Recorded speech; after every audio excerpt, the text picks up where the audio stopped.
Good morning, Navajo County, and welcome to County Connections. First of all, thank you for joining us. Today I'm pretty excited. I'm Glenn Kephart, the Navajo County Manager, and we work really hard to try to provide services that contribute to the quality of life here that we enjoy in these beautiful White Mountains. Among those services, one of the services that we provide is helping people who maybe took a misstep somewhere along the line and have entered the criminal justice system. And it's important to do what we can to get them back in line and help them become positive and contributing members of our community. And today I'm excited to talk to our Chief Probation Officer, Jason Cash. Jason, welcome to the show, and we look forward to learning about what you do, because it's really important work. It's some of the most important work we do in the county that preserves our quality of life. So thank you for that, first of all, because I know how hard you work and how passionate you are to do this right. And you're also recognized as one of the more innovative chief probation officers in the state of Arizona, as you're always looking for a way to help people get back on that right path. So thank you for that. But before we get into your program, and I'm excited to hear about some of the innovative things you're working on, tell us a little bit about who you are. Who's Jason Cash, and how did you get into being a chief probation officer? Oh well, it's been a long story. I never really planned on being a chief probation officer. I started in criminal justice. It would be about 20 years ago now in Illinois, in the state of Illinois. I worked in their corrections system. I actually worked in their maximum security psychiatric hospital as a guard. That's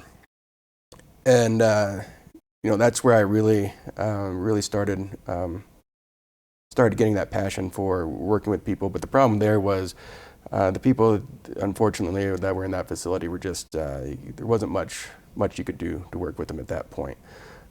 So I started thinking about probation or parole, and I was talking more, and my father-in-law is a retired probation officer from Navajo County. Oh.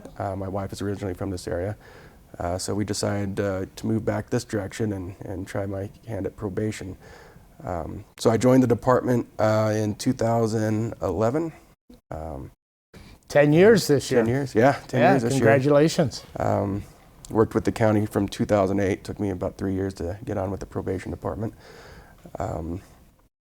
Since then, I've worked my way up through, worked up on the adult side, and then became the chief probation officer for the adult probation department. And then shortly after that happened is whenever the two departments combined. The juvenile director at the time retired, and they decided to combine the departments. So that's when I started working with the juveniles as well. Well, be sure and thank your wife for her influence in you moving from Illinois back to Arizona, because we're glad you're here and you're an important part of this community. So tell us a little bit. So you are the chief probation officer, which means that all the probation officers report to you. It's you're responsible for this program, right? Yes, that's correct. Tell us a little bit about your team. So like I said, we're a combined department, so we serve both adult and juvenile probationers. We have, with the detention center reopening, we have about 70 employees. And we provide services, not just adult standard supervision, adult intensive probation, juvenile standard supervision, juvenile intensive probation. We have a drug court program. We also handle Tell me a little bit about that drug court program.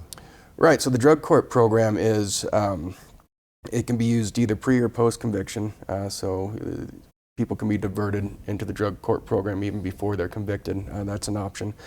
But it's a specialized probation service that deals specifically with people who their number one problem is drug addiction. And it's a team approach, so you have both the prosecuting attorney and the defense attorney. You have counseling in the room. Right now, Community Bridges provides that service for us, as well as the judge and the probation officers. And they all staff every week. They meet every week. The probationers have to come into court every week and talk about their week, whether they did well, whether they did bad, and meet the judge. And it's a very intensive program. They start off on a schedule. They have to do, and I'm going by memory here, but they have to do, I believe, 3 meetings per week, plus their counseling, plus community service. I think they have 360 hours of community service they have to complete. So the idea is we try to keep them very, very busy. Do you find that most of the people that get in that program are thankful for the program and the opportunity that it provides? Because I know that we've learned through experience, right, across this nation, that taking somebody who has a drug addiction and just incarcerating them and expecting things to be better when they've served their time isn't really serving society that well, is it? No, it's not. And research shows that you incarcerate anybody, an adult, a juvenile, no matter, their risk level goes up. They're more likely to reoffend whenever they get out, statistically speaking. So yeah, but the drug court, I almost to a T, the vast majority of them do well, are very appreciative. It's not a silver bullet that solves every problem. But one thing we do know, if somebody graduates from the drug court program, they have the tools to stay sober. They know they can stay sober. They've been sober for at least 18 months. So whenever they leave, they know how. So 18 months is the length of the program? That's the minimum length. The minimum length, and it can go longer. Well, thank you for that, because that's important, and it provides a resource for people who want to help themselves. In the end, they have to choose to help themselves, right? Correct, But yes. you provided the platform and the format for them to be able to successfully do that. So on your team, approximately how many people do you have helping with this on both the adult and the juvenile side? As far as drug court or just in general? No, overall probation. Overall probation, yeah, like I said, we have about 70 employees. The majority of them are adult employees. There's just a larger demographic than adults, but we have about 30 badged officers, roughly. That's both probation officers and surveillance officers. Our youth care workers, the employees that work directly with the juveniles in our programming, they're badged officers as well. Then we have 12 detention officers, as well as pretrial officers, and then the support staff that goes along with it. Well, very good. Did you? And you talked about the adult and the juvenile. Those are 2 separate programs, right? You handle the juveniles separately. Mm-hmm. Can you talk to us a little bit about that? I would imagine, do you find that there's really an opportunity with the juveniles because maybe they misstep for the first time in their life, and they're a 17-year-old male who has just gotten off the course a little bit, or Right, yeah, and we do approach things differently. But I mean, with probation, whether it's adult or juvenile, our number 1 goal is to protect the community. Our number 2 goal is to rehabilitate the offender or the juvenile. And the way probation works, there's 2 basic ways to protect the community. One is to incarcerate somebody. It's a short-term solution. They can't reoffend, they can't victimize the community if they're, behind bars. But like I said, it's a short-term solution, and like I said before, they're actually more likely to reoffend whenever they're released. Probation deals more with the long-term solution, and that's trying to change the way a person behaves, the way they make decisions. And with juveniles, they're biologically more capable of making those changes. They talk about neuroplasticity, the brain's ability to create new neural pathways. yeah. And not that whenever somebody's an adult, that's not possible. It's just, there's 2 times in a person's life whenever their brain's most adaptable. And that's between, I think, the ages of 1 and 3, and then the ages of 12 through 17. So my philosophy on criminal justice, my point of view, if we're trying to look at the long-term solution to recidivism, ensuring people don't reoffend, juveniles makes the most sense to spend our resources there. One, like I said, their brains are more capable of making those changes. And two, it's a smaller demographic. It's easier to provide these intensive services to a smaller group of people. And because, we're only working with 12 to 17-year-olds, it's just a smaller group. So it's easier to provide those services, those intensive services. Trying to replicate them with the adults would just there'd be too many people to try to provide those services to. I think we can all relate to the plasticity, or what you're saying is that the opportunity to change a path for the youth as opposed to as we get older. I've lived quite a few years, and I think right now my granddaughter, 10 years old, takes golf lessons, and I try similar things. She learns in days what I haven't learned in a year yet, because I just can't. It's hard to change as you get older. So I appreciate that approach and seeing that way. Where do you see it going with the youth programs? Are we in a transition? Where do you hope to be? What are you doing now, and what do you hope to do in the future? Oh, absolutely, we're in a transition. So, like I said, when the two departments combined, I'd come up in the adult world. I'd never worked with juveniles before, so I really kind of threw myself into that world and really into the research and read as much about juveniles and juvenile justice. And talked to other people, went to as many conferences and seminars as I could, and I really kind of had that aha moment of, I think this is where we need to focus our attention as much as possible.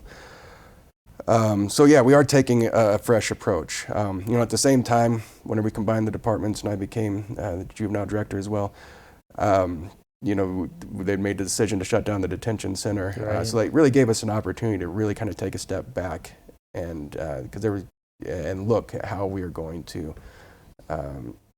approach things. So one of the first things we did was create the hub. Yeah. Tell us a little bit about that. That's a pretty exciting facility and program.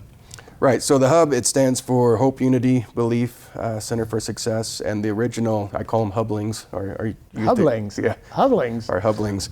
The original hublings are the ones that developed that name and came up with it, as well as the logo.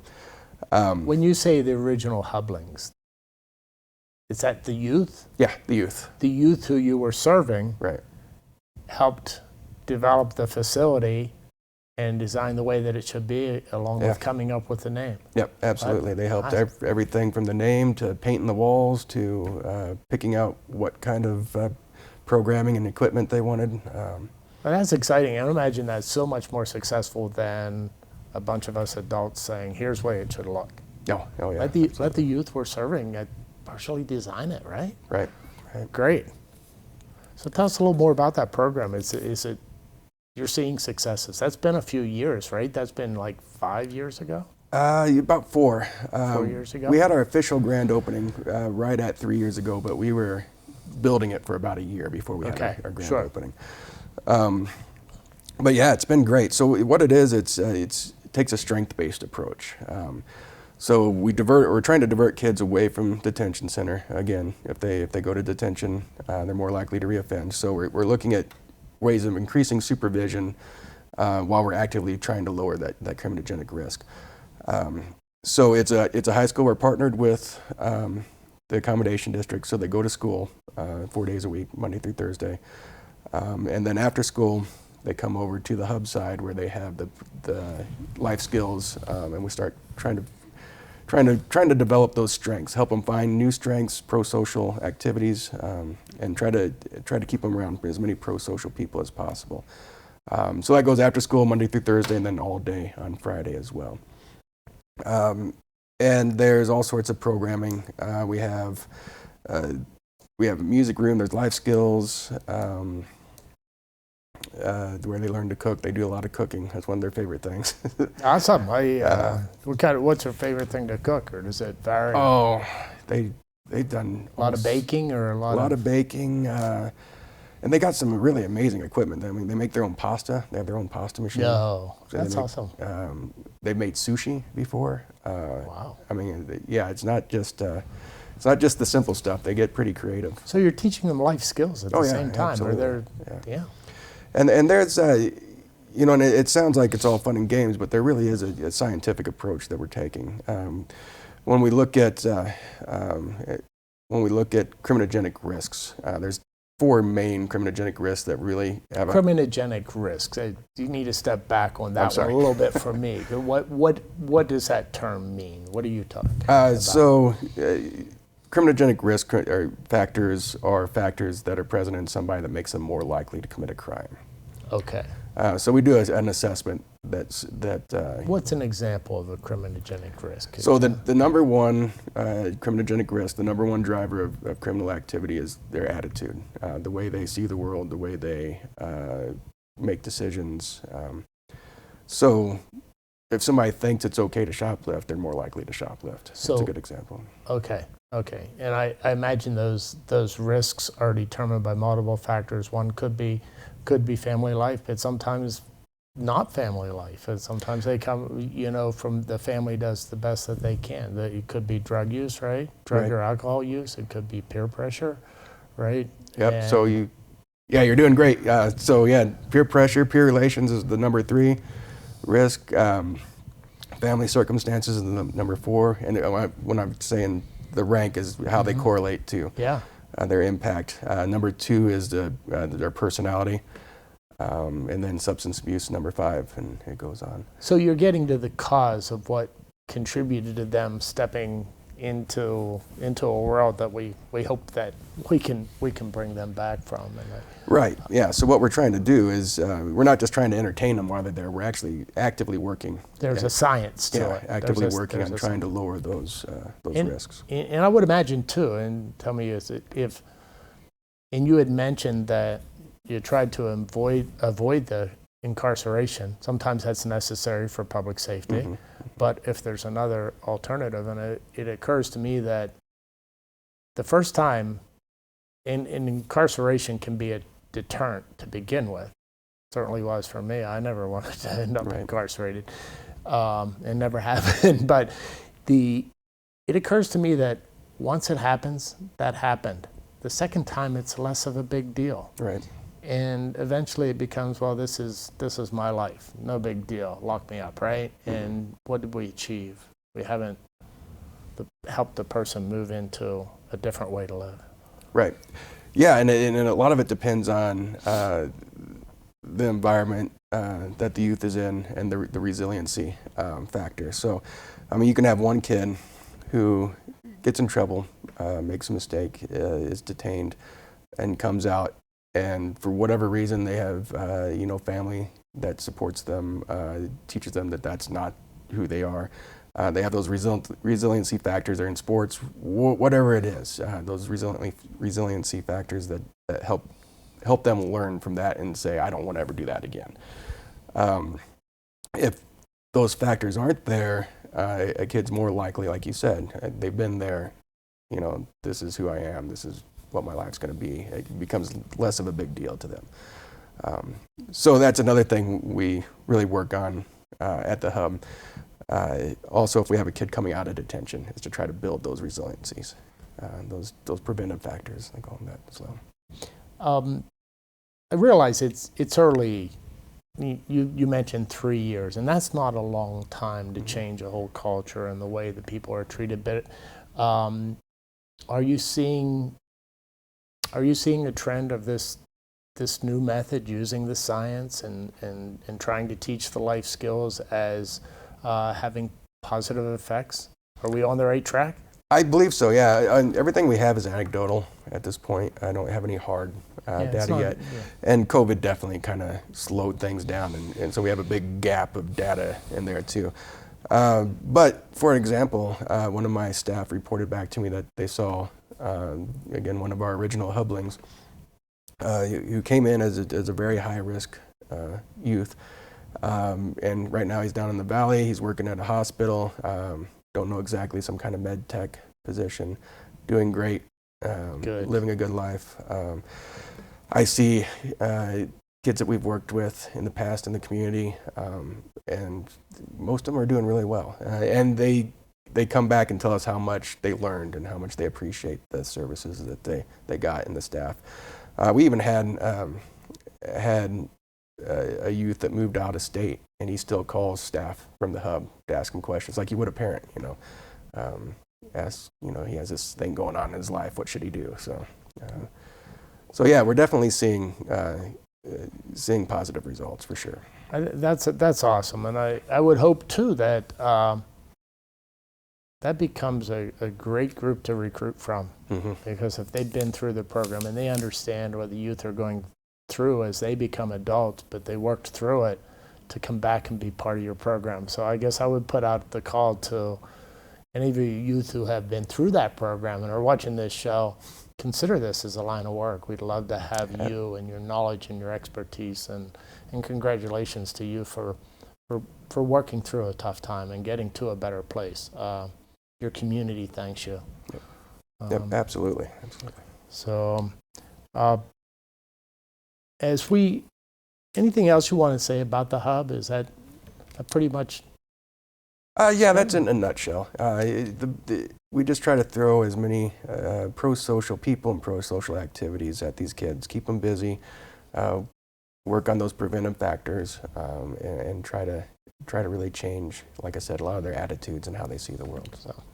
So Jason, hopefully a lot of people are going to watch this show because it's a really important topic.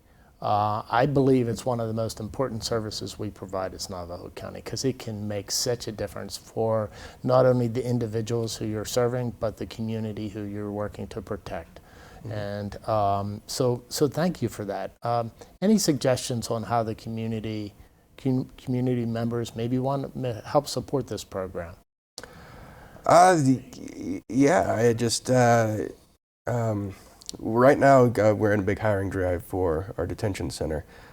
So if anybody's interested in working with this demographic, we have several detention officer positions open, as well as life skills trainers. So if anybody has some kind of hobby that they'd like to teach the kids at the hub, we have those positions open as well. We had to kind of scale back on that during COVID, but we're trying to get to that point where we can start doing more of that again. So, well, that's a great opportunity, and we'll put up the Navajo County web address and a link to the employment site, so people can go on there and see not only the opportunities for the detention, but the other opportunities we have at the county, because for people who really want to make a difference in their community and want to dedicate a life of service to making things better, or working hard to try to make things better, Navajo County is a great place to work. Would you agree? Oh, I absolutely would agree. Yeah, yes. I think it's the best. So I thank you very much for your time. I especially thank you for what you do, and make sure that I don't thank your team enough, I'm sure, as the county manager, but it's not because I'm not appreciative. Please let your team know how much they are appreciated by the Board of Supervisors who guides us in this county, our elected officials, the county management team, and I'm sure I can say appreciated by our community also for the work that you and your team do. So thank you, Jason. Thank you. I appreciate it.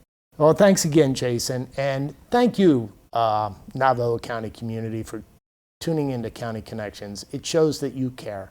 If you take enough time to watch this show and learn a little bit more about the county. So greatly appreciated. Hope you all have a great day, and we'll see you next month.